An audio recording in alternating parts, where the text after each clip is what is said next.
Չի կարելի խաղաղության մասին խոսել նրանց հետ, ովքեր եկել են քեզ սպանելու։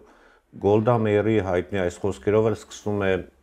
Կեղծ խաղաղության գինը փաստավավերագրական ֆիլմը, որը շուտով կցուցադրվի այստեղ Լոս Անջելեսում Փասադինայի HBO սրահում, եւ այսօր իմ զրուցակից այդ ֆիլմի մտահղացման հեղինակն է պրոդյուսեր Հարութ Հարությունյանը, ով բազմաթիվ ֆիլմերի հեղինակ է, վավերագրական եւ խաղարկային, եւ նաեւ TV5-ի տնօրենը։ Ողջույն Հարութ եւ շնորհակալություն։ Ողջույն Արտուր ջան։ Գիտեմ, որ ֆիլմը արդեն ցուցադրվել է Հայաստանում, շատերը բազմաթիվ շատ դրական այդպես արձագանքներ են եղել, մի քանի ցուցադրություն է եղել եւ հիմա եկել եք բերել եք այստեղ, համոզված եմ, որ մեր հայրենակիցները Լոս Անջելեսում բնակվող մեծ հետաքրքրությամբ կդիտեն եւ կխնդրեմ շատ գաղտնիքներ իհարկե չեն կարող բացել, ավելի լավ է իրենք տեսնեն, բայց ամեն դեպքում որոշ փակագծեր բացենք, ինչի մասին է ֆիլմը։ Ֆիլմը մեկ անգամ է ցուցադրվել Երևանում, մեկ անգամ ընդհանրապես է ցուցադրվել։ Կինոգործիչների Երևանում մեկ անգամ է ցուցադրվել Կինոգործիչների միության մեծ սրահում, շատ բարձր, այսպես ասած, շատ լավ ընդունելություն ունեցավ ֆիլմը, նույնիսկ կարելի ասել աղմկալից ընդունելություն ունեցավ դրական առումով եւ ցուցադրվել է Գյումրիում մի քանի անգամ, Գյումրիի դահլիճում, այնտեղ էլ նույն, այսպես ասած, արձագանքներն են եղել։ Երևանում մտածում էինք, որ կսկսենք ցուցադրել նաեւ կմտնի կինովարձույթ, բայց ինչ պատճառներով չստացվեց, որովհետեւ ըստ երևույթին վերնագիրը վախեցնում է, դե հասկանում եք, Կեղծ խաղաղության գինը կասած այսօրվա մասին է։ Հա, մարդիկ վախենում են ըստ երևույթին, ոչ թե մերժում են, այլ այնպիսի պայմաններ են առաջարկում, որ մեզ ձեռ չի տալիս, այսինքն հնարավոր չի, մանավանդ որ ֆիլմը ամբողջովին արվել է անձնական միջոցների շնորհիվ եւ հովանավորներ չեն եղել եւ հիմա վարձույթ վերցնել, վարձույթը այդ կարգով ցույց տալը արդեն մեզ ձեռ չէր տալիս։ Ֆինանսական բավականին բարդ պայմաններ էին առաջարկում, ոչ թե մերժում էին, հիմա ինչ մերժեն, ժողովրդավարական երկիր ենք, բայց այնպիսի պայմաններ են առաջարկում, որ ձեռնտու չլինի եւ չցուցադրվի ինչքան։ Ես հենց դրա մասին եմ ուզում հարցնել, կեղծ խաղաղության գինը առաջին հայացքից թվում է թե այսօրվա մասին է, որտեվ այսօր կարծես թե այդ կեղծ խաղաղության փուչիկն է։ Ֆիլմը ընդհանրապես կապ չունի այսօրվա հետ, ամբողջովին դա պատմական իրադարձություններ են, 107 տարի առաջ Հայաստանում տեղի ունեցած իրադարձություններ են։ Ֆիլմը ավելին ասեմ, որ չունի հեղինակային տեքստ, ֆիլմում օգտագործվել են արխիվային միայն տեքստեր, որը վերածվել է սցենարի, որտեղ ֆիլմում հղումները ամբողջովին մենք տալիս ենք։ After the collapse of Tsarist Russia in World War I, the Turkish army, though exhausted, immediately decided to seize the opportunity and occupy the Armenian territories.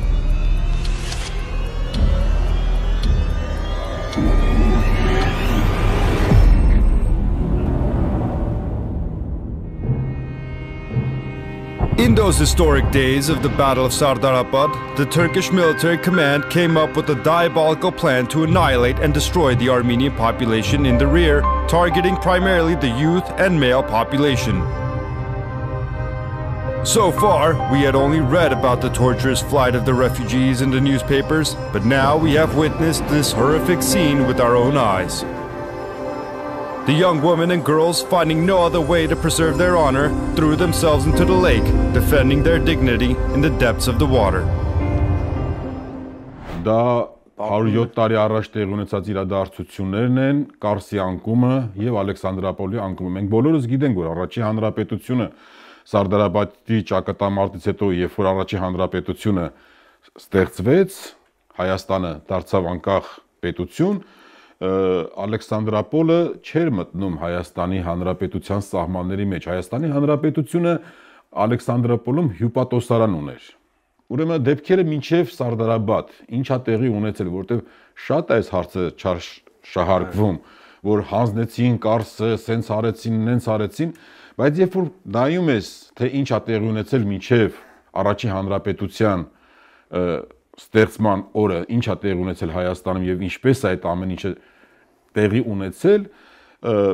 կարծես թե ամեն ինչ հարցերն ընկնում է իր տեղում։ Իսկ ինչա տեղի ունեցել։ Տեղի ունեցել այն, ինչ որ հիմա տեղի ունենում ներկայիս, այսպես ասած, իրական Հայաստանում։ Այսինքն թուրքերից սիրախաղեր են ընթանում, ինչ էր տեղի։ Գիտեք, Ես չեմ ուզում գնահատական տալ սիրախաղ էր թե միամտության արդյունք էր, թե հավատալու, միամիտ լինելու արդյունքում հավատալու, բայց տեղի ունեցավ այն ինչ որ հիմա տեղի ունեցավ 21-րդ դարում արդեն Հայաստանի հետ։ Կարսը տանք, հանգիստ ապրենք։ Կարսը տվեցին, հանգիստ չապրեցին։ Սպասում էին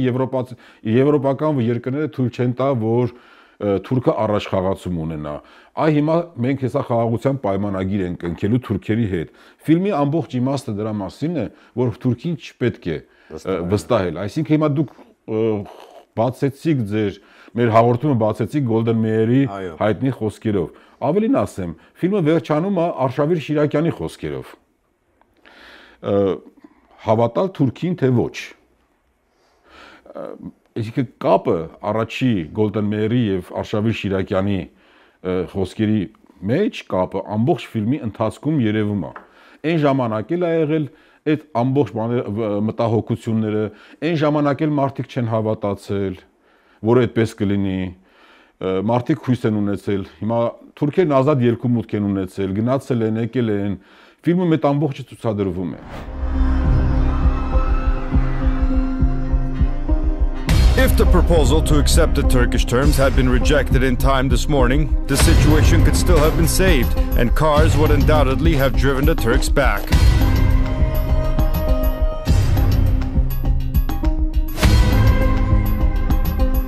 I wonder, do the people of Gyumri have any idea that 107 years ago, here in this very city, the expectations of Armenians living with false hopes of peace with the Turks were doomed to vanish? Some were enthusiastic that after the surrender of Kars, peace with Turkey would soon be established. The head of the delegation, Merkurov, received official documents from the commander of the Turkish division guaranteeing the safety of the garrison troops in Alexandropol and the civilian population from any incursion by Turkish troops. A single cannon shot shook the entire city. In less than a minute, the second, third, and fourth followed in rapid succession.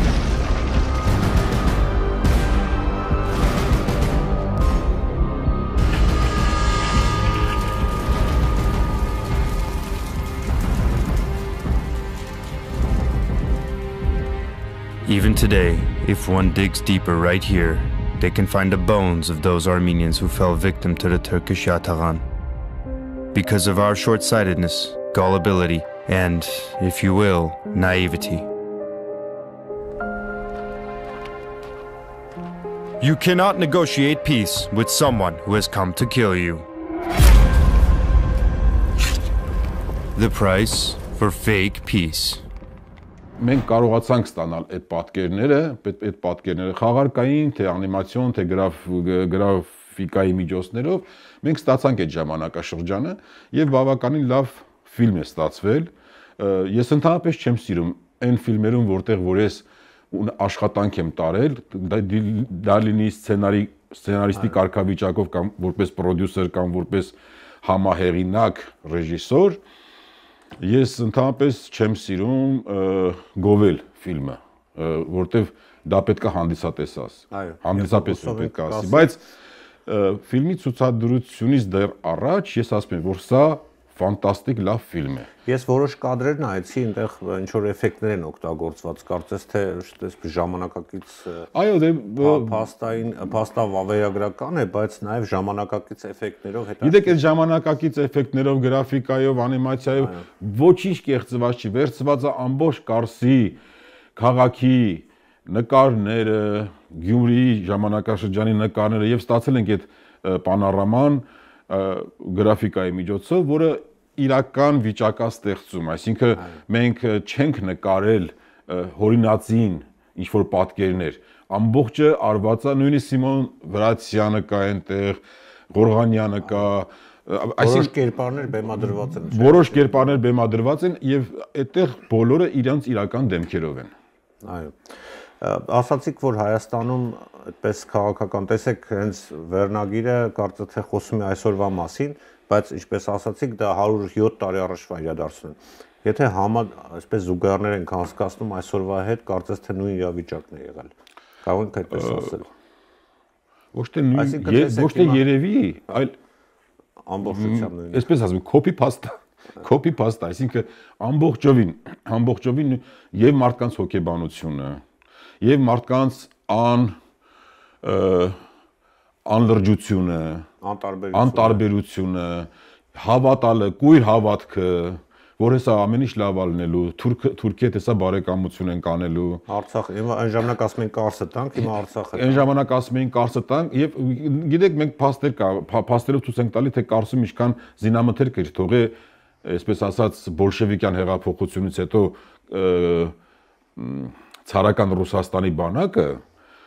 նույնիսկ այս դեպքում էլի համեմատականա թե ինչքան մենք զինամթերք թողեցինք Ղարաբաղում, Արցախում։ Այո։ Այսինքն այնքան նման է իրար ժամանակաշրջանը, կատարվող իրադարձությունները, այս ժողովրդի հոգեվիճակը, ապրելակերպը, բանակի քայքայման process-ը,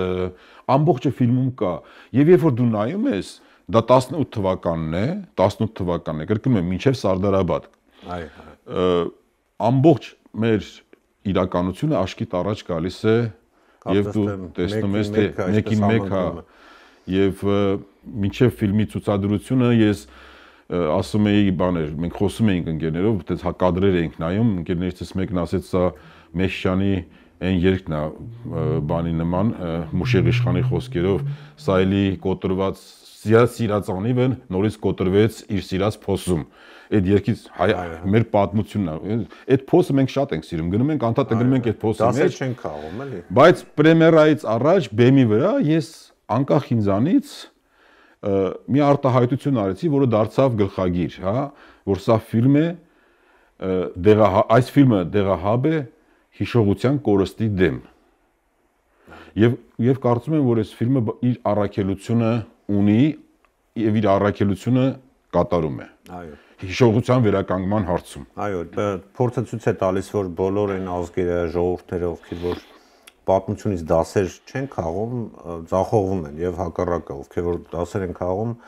ավելի ձեռքբերումներ ունեն։ Ավելին կարող եմ ասել, մենք պատմությունից դասեր չեն քաղում, գոնե հիմա Սիրիայի օրինակով պիտի դասեր քաղանք, որ Թուրքին չի կարելի վստահել, բայց ամեն դեպքում։ Արտուր ջան, ավելին քեզ կասեմ, պատմությունից դասեր չքաղող ժողովուրդը պատմության կողմից ավելի դաժան է պատժվում։ Այո։ Հայաստանի իշխանությունների կողմից ովքեր որ այսպես սիրա խաղերի մեջ են այսօր թուրքական իշխանությունների ճնշումներ եղել են,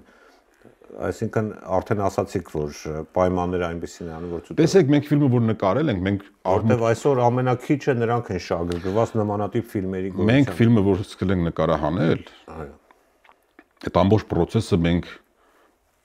չենք բարձրաձայնել։ Անկեղծ որ ասեմ, նույնիսկ մենք չենք էլ սպասում, որ այսքան հաջող ֆիլմ կստացվի։ Կարծես Աստծո ձեռքը այս ֆիլմի ստեղծագործական խմբի գլխին է դրված եղել ամբողջ այս process-ի ընթացքում։ Ֆիլմի մասին սկսեցինք խոսել միայն պրեմիերայից մի 10-15 օր առաջ, որ այս տեսակի մի ֆիլմ կա։ Եվ ես սկսեցի խոսել, որպեսզի մարդիկ տեղեկանային, եւ արդեն ֆիլմը պատրաստ էր, եւ արդեն ֆիլմը մենք նայել էինք, ամբողջովին վերջացած վիճակով էր, նոր այդ ժամանակ սկսեցինք խոսել։ Այսինքն ժամանակ չեն ունեցել։ Բայց չեմ էլ կարծում, որ կփորձեին խոչընդոտել, ոնց պիտի խոչընդոտեին, մասնավոր ներդրմամբ, մասնավոր,